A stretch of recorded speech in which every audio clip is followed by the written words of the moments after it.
Je suis née à Détroit, Michigan, en 1930. Mes deux parents étaient Canadiens. J'avais un frère qui avait 4 ans et demi de plus que moi. Puis, je suis allée à l'école en anglais, une école catholique. À Détroit, c'était des sœurs dominicaines. Et puis, à l'âge de 10 ans, mes parents sont revenus au Canada, à Val-Barrette. Maman était une brunette de Val-Barrette. Mon père, c'est le blanc de la Gaspésie, de la baie des Chaleurs-Carleton. Et puis, pendant la guerre, on a déménagé près de Montréal, à Saint-Paul-l'Ermite, parce qu'il y avait une usine de munitions. Puis, on demandait des gens pour travailler. Alors, je suis allée à l'école à Saint-Paul-l'Ermite. L'école brûle. Alors, j'ai été pensionnaire à Montréal pendant la guerre. À la fin de la guerre, on est revenu dans le nord, à Val-Barrette. Mon père est allé travailler à Chalk River, à l'usine atomique. Il a travaillé là un couple d'années, puis il est revenu. Puis, il est décédé en 1949 d'un cancer. Moi, je finissais mon école normale. Mon frère, il s'est marié dans les années début 50 avec Denise Marcotte, la fille de Lionel et puis de Jeanne Raymond. Et puis moi, je me suis mariée en 1955 avec Gaétan Lauzon, le fils d'Émile Lauzon.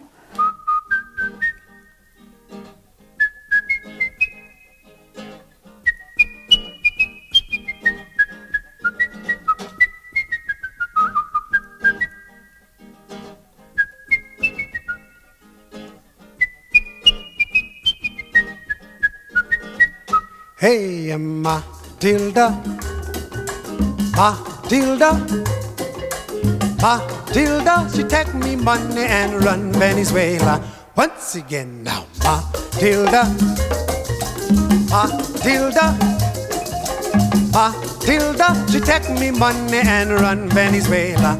$500 friends I lost. Woman even sell me cat and horse. Hey, Matilda, she take me money and run Venezuela. Everybody, Matilda, sing out the chorus. Matilda, sing a little louder. Matilda, she take me money and run Venezuela. Once again now, Matilda, going round the corner. Matilda, sing out the chorus. Matilda, she take me money and run Venezuela. Well, the money was to buy me house and land. Then she got a serious plan. Hey, Matilda, she take me money and run Venezuela. Everybody, Matilda, Matilda, Matilda, she take me money and run Venezuela. Once again now, Matilda, going round the corner. Matilda, Matilda, she take me money and run Venezuela. Well, the money was just inside me bed, stuck up in a pillow beneath me head. Don't you know? Matilda, she found me money. Everybody, Matilda, Matilda, Matilda, she take me money and run Venezuela. Once again now, Matilda, Malaka Chimba, Matilda, in the little water, Matilda, she take me money and run Venezuela. Mon père, il était soldat en 1918, à la fin de la guerre. Il était dans l'armée à la fin de la guerre, alors il n'est pas allé en Europe, mais il n'y avait pas de travail au Canada. Alors, il y avait des amis de Carleton-sur-Mer qui vivaient à Détroit. Puis, il y avait de l'ouvrage, c'était l'usine chez Ford, là, ça commençait. Là, il y avait pas mal plus de production qui se faisait. Alors, mon père a travaillé là tout le temps qu'on a été jusqu'en 1940. Alors, il a décidé, parce que d'après moi, il ne se sentait pas bien, puis il voulait que maman soit proche de sa famille. C'est pour ça, je pense, qu'on est revenu au Canada, là. Alexandre Leblanc de Carleton-sur-Mer. Sa mère, c'est une Boudreau, Marguerite Boudreau. Ils ont eu 5-6 enfants, puis je sais qu'il y a des enfants qui sont décédés aussi. Mon grand-père, il était capitaine de bateau. Il transportait des bio des forêts de la Gaspésie en Europe. De Carleton-sur-Mer en Europe. Je ne sais pas, à un moment donné, on a eu des papiers qui avaient été en Italie. Maman, c'est de Val-Barrette, elle est allée travailler à Montréal comme servante dans une maison privée. Puis il y avait une voisine qui avait une fille qui venait de Carleton-sur-Mer. Puis mon père est allé à Montréal. Puis cette fille-là a présenté mon père à maman. Puis ils se sont mariés à Montréal. Puis le soir, ils sont mariés, ils ont pris le train de Montréal à Détroit, à Windsor peut-être, là, à Détroit. C'est comme ça qu'ils se sont rencontrés. Mais en se mariant le soir, ils s'en allaient, ils ont pris le train puis ils sont en allés à Détroit.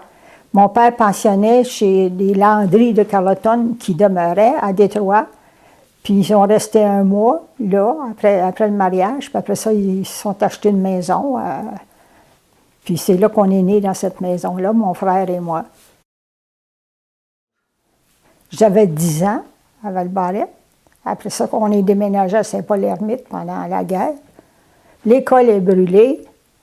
Puis dans ce temps, Vianney Thérien était dans ma classe. Je l'ai perdu de vue dans la vie. Son père avait une ferme dans, je ne sais pas si c'est Saint-Jacques-de-la-Chigan ou quelque chose, mais dans ce temps-là, les gens, tu sais, même s'ils étaient fermiers, ça arrondissait les fins de mois s'ils pouvaient travailler à l'usine de munitions. Alors, il avait loué une maison, puis il y avait des chambres. Là. Toutes les chambres étaient à louer là-bas, parce que les gens qui restaient à Joliette, ou bien plus haut que Joliette, ils allaient travailler à l'usine de munitions. Il y avait 14 000 personnes qui travaillaient à l'usine de munitions à Saint-Paul-Ermite. Long ago, far away, life was clear. Close your eyes.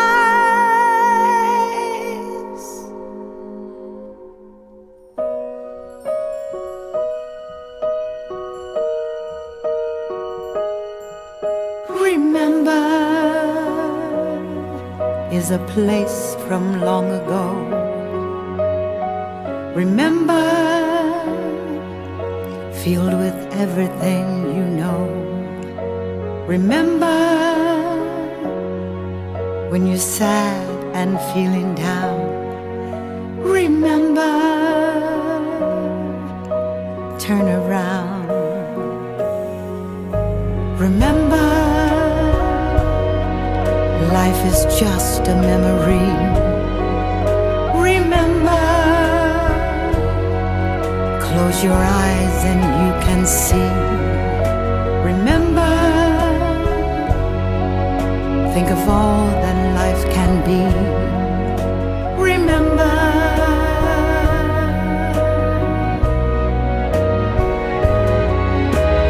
dream, love is only a dream. Remember,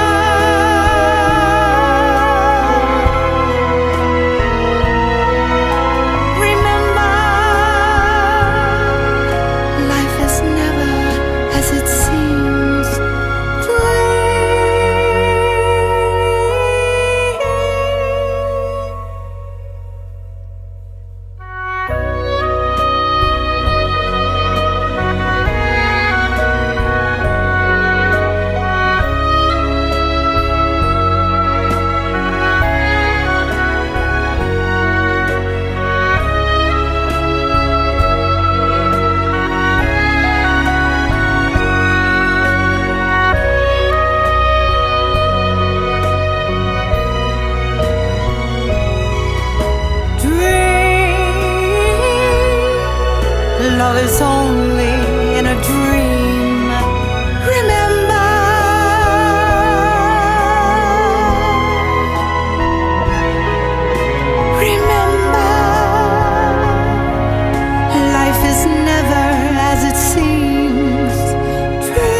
frère, bien, quand on est arrivé ici au Québec, ils l'ont envoyé à l'école d'agriculture ici, là.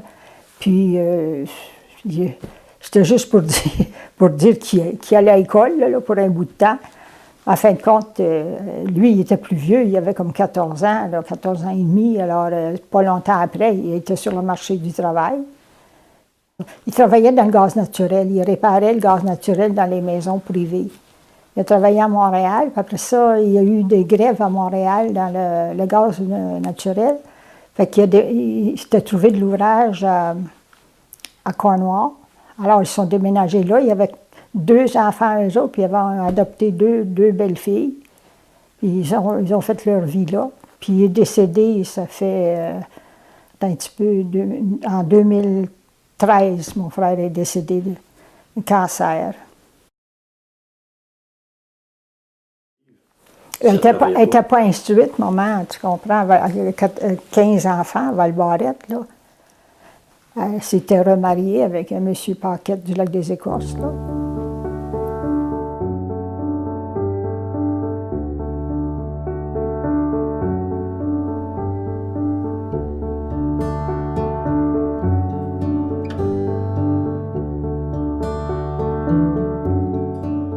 Il y avait son fils, c'était Jean Paquette,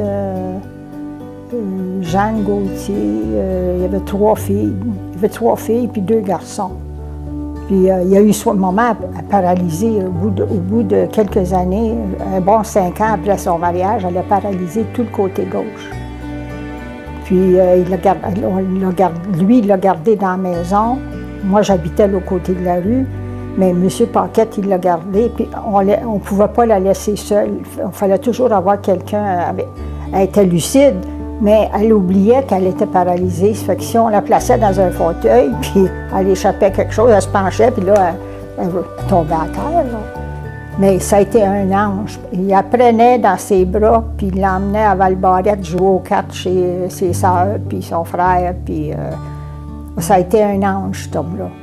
Mais elle a été sa condition s'est détériorée, puis elle a été placée à résidence Saint-Georges à Montréal, petite rue, pas loin de la rue Berry, la rue voisine. Elle a été là 3 ans et demi avant de mourir.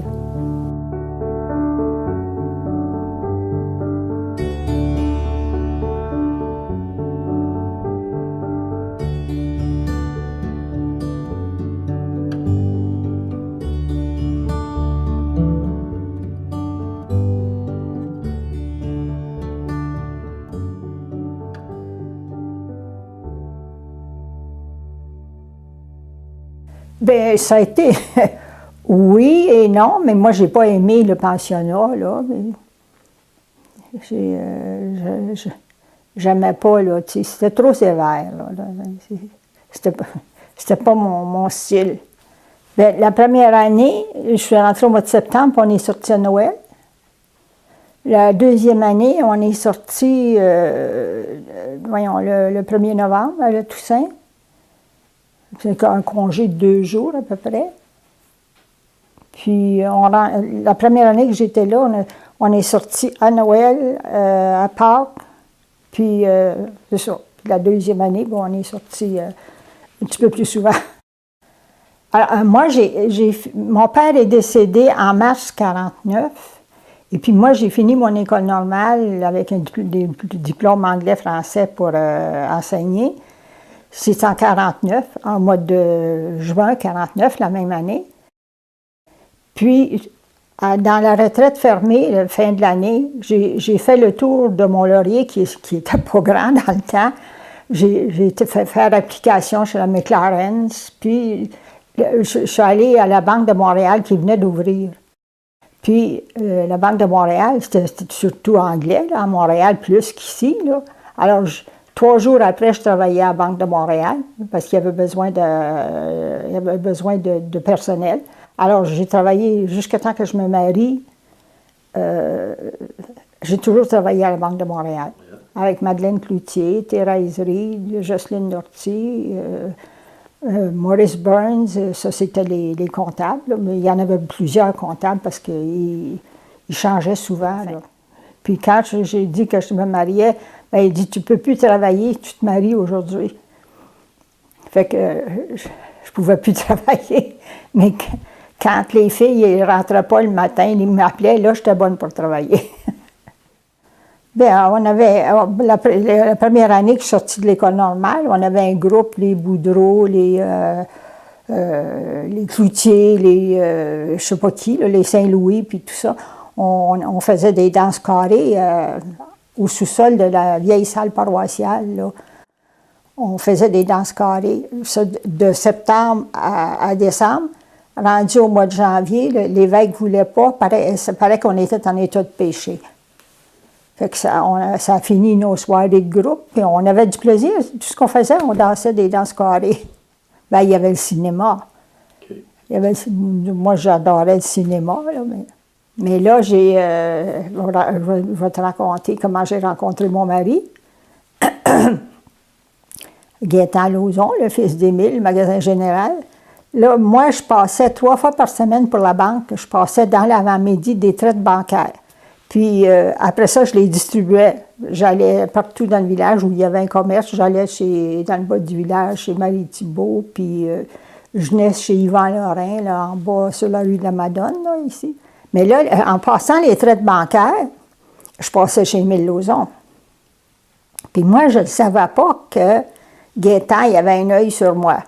Parce que c'était gênant, là. Dans le magasin, il y avait son père, il y avait ses frères, puis il y avait ses sœurs, qui le surveillaient sans doute, là. J'arrive à 5 heures, au mois de février. Maman a dit Gaétan Lauzon est venu, puis il demande s'il peut te sortir ce soir. Puis il faut que tu t'habilles en ski parce qu'il va nous traîner avec... Dans ce temps-là, il y avait des chevaux pour nettoyer la cour, la neige, l'hiver, là. Puis il y avait une belle carriole rouge. Fait qu'il arrive avec son cheval, puis la carriole rouge. Puis là, il y avait d'autres amis qui sont venus. Fait qu'on faisait le tour du village avec nos skis le soir. Il n'y avait pas d'automobile qui circulait, ni des chevaux, là. On était à peu près seuls sur la rue. Puis c'est comme ça que nos fréquentations ont commencé. Puis ça a duré longtemps. On s'est mariés le 1er octobre 1955.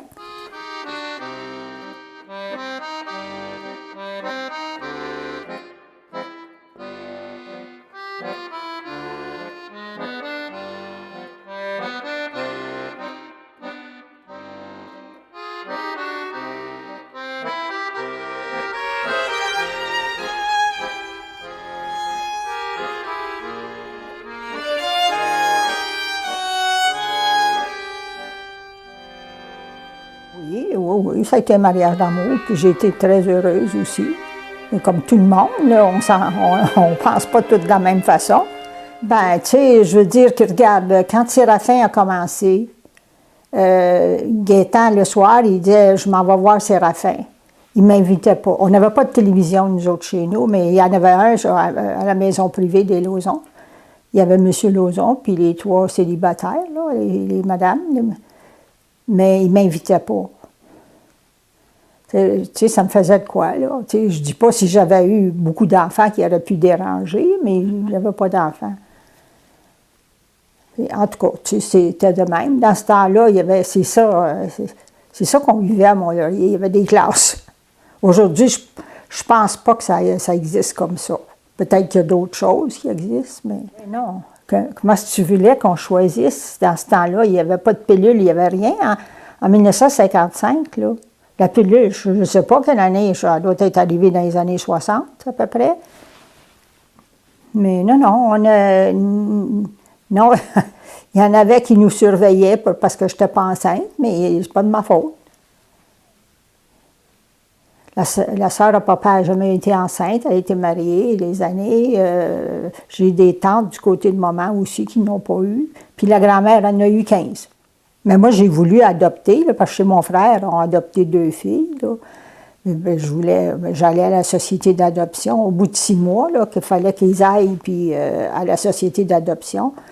Moi, j'allais avec eux autres, puis Gaétan nous donnait l'argent. Il dit « Va, passez la journée, passez une belle journée, je paye le gaz, je paye les repas, mais ramène-nous pas d'enfants. » Gaétan, c'est l'avant-dernier. C'est Marcel qui est le plus jeune, qui a hérité du magasin, là, aux autres. Là. Ouais, c'était l'avant-dernier. Puis il y avait beaucoup, beaucoup de talent. Gaétan a fait son cours classique, puis après ça, il a envoyé plusieurs mois en Ontario, puis il s'est perfectionné en anglais. Parce que là, le gros de la clientèle, c'était des Américains qui achetaient le plywood. Fait que c'était leur gros client. Fait que Gaétan parlait anglais. Une fois par année, les Américains venaient pour signer des contrats pour le nombre de plywood qu'ils voulaient avoir. Là. En tout cas, il y avait 375 employés dans la plywood, puis on ne compte pas les moulins assis. Il y avait 3 moulins assis. Mais c'était un homme d'affaires. C'était toujours il parlait d'affaires, de business, puis c'est lui qui a dirigé la plywood d'une main de fer, puis pas longtemps après, tout a baissé. Ça avait été vendu, la plywood a été vendue un petit peu là, en 84, je pense, ça avait été vendu à Rexford. Mais Rexford, c'est Société de récupération forestière. Puis ça, c'est une filiale du gouvernement québécois. Puis eux autres voulaient mettre la main là-dessus. Puis ils ont mis la main sur le commerce. Puis ils l'ont administré avec des fonctionnaires. Puis Gaétan, lui, c'était pas un fonctionnaire, c'était un homme d'affaires. Puis ça brassait. C'était les contrats, puis tout ça. En tout cas, il a beaucoup, beaucoup travaillé. Il a vécu à peu près 5 ans après. Il a laissé sa santé. Puis là, Gaétan travaillait au magasin, puis il travaillait à plywood. Mais à un moment donné, il y a un médecin, on était à Montréal, il dit, si tu continues comme ça, dans 6 mois, tu ne seras plus ici. Fait qu'il a fallu qu'il lâche le magasin, puis se consacrer complètement à la plywood, parce que c'était de l'ouvrage plus qu'à plein temps. Il était brûlé, il était malade. Il a été opéré au mois d'octobre pour une hanche en 89. Il est mort en 90. Puis le médecin, il dit qu'est-ce que vous attendez pour un mois et demi après, il dit, qu'est-ce que vous attendez pour aller en Floride? Vous avez l'habitude d'y aller. Fait qu'on met notre bagage dans l'auto, on descend en Floride, on arrive là vers le 5 janvier. Vers le 25, il n'était pas bien. Il dit, je pense, que j'aimerais ça voir un médecin. En tout cas, il a passé 9 jours d'examen, mais on allait à l'appartement, parce que Gaétan ne voulait pas rentrer à l'hôpital. Mais là, ils nous ont réunis la 9e journée, puis là, les médecins ont dit, vous êtes, en tout cas, le cancer des os, puis tout expliqué ça. Fait que Gaétan, il dit, combien de temps que j'ai à vivre? Ils ont dit de 3 à 9 mois. On est revenu au mois de février, puis il est mort au mois de mai. Ça a été très difficile, là, les 2-3 premières années. Là, des fois, le soir, je pleurais, puis je me disais, les murs ne me parlent pas. Puis, c'est quelque chose, vivre toute seule, là. Hein. Mais je te dis, c'est la Société historique qui m'a sauvée. Denise Dufresne, c'est tous ceux qui étaient là, Madame Lapointe, tout le monde qui était là, tu sais. Moi, je vais là, puis c'est toute de la bonne énergie. Maman, elle avait une de ses sœurs qui était allée à Détroit, qui était avec son mari, là, puis c'est elle qui était à ma naissance. Puis j'étais petite, je ne pesais pas 4 livres. Elle dit qu'elle est petite comme Minou, puis ça a toujours resté. Oh mon Dieu, Roger Lorrain! Quand il rentrait dans le banc, « Hi, Minou! » il criait.